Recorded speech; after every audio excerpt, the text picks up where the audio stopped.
Ho mollato il carro del lavoro, stavo facendo delle consegne per il lavoro e mi sono avvicinato alla riva, dopodiché ho visto il corpo a bocconi in acqua e la prima cosa che ho fatto istintivamente mi sono tolto la giacca, la maglia e mi sono gettato per salvare quello che c'era in acqua, in corpo. Poi il sapere che era un uomo o una donna lo sono venuto a saperlo dopo, al momento ho fatto quello che mi sentivo più istintivamente più opportuno di fare. Non ci ha pensato due volte il 35enne Silvano Secchi e quando ha capito su segnalazione di una persona che urlava aiuto si è tuffato nell'acqua fredda del Rio dell'Arsenale a Castello dove galleggiava il corpo di una donna.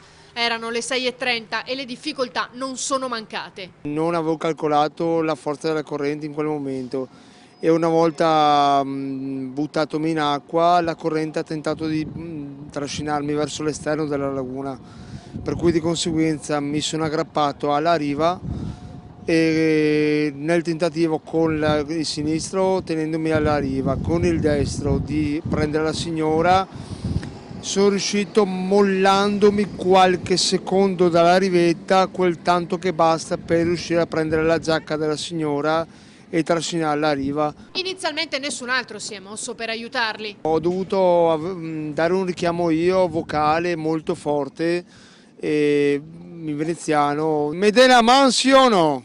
Ecco, detto proprio testuali parole. Una volta tirata a galla e la signora rantolava, era sì, viva perché il cuore batteva, ma rantolava, poi i rantoli della morte aveva. Poi sono intervenuti i soccorsi e Silvano è tornato a fare il suo lavoro di sempre, le consegne per il panificio della zona.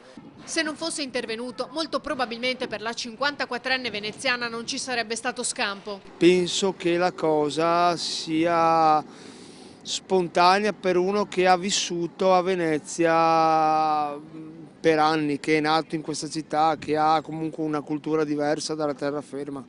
Per quello che mi riguarda non l'ho fatto per farmi pubblicità, non mi interessa e come vi ripeto per l'ennesima volta, chiunque fosse stato lì con un minimo di amor per la vita l'avrebbe fatto. Non la pensa così la popolazione social che ha riempito di messaggi d'orgoglio la bacheca di Silvano, una persona speciale dicono, nel tuffarsi ha anche perso gli occhiali da vista. Nei prossimi giorni andrà a trovare la signora, in queste ore ricoverata in rianimazione.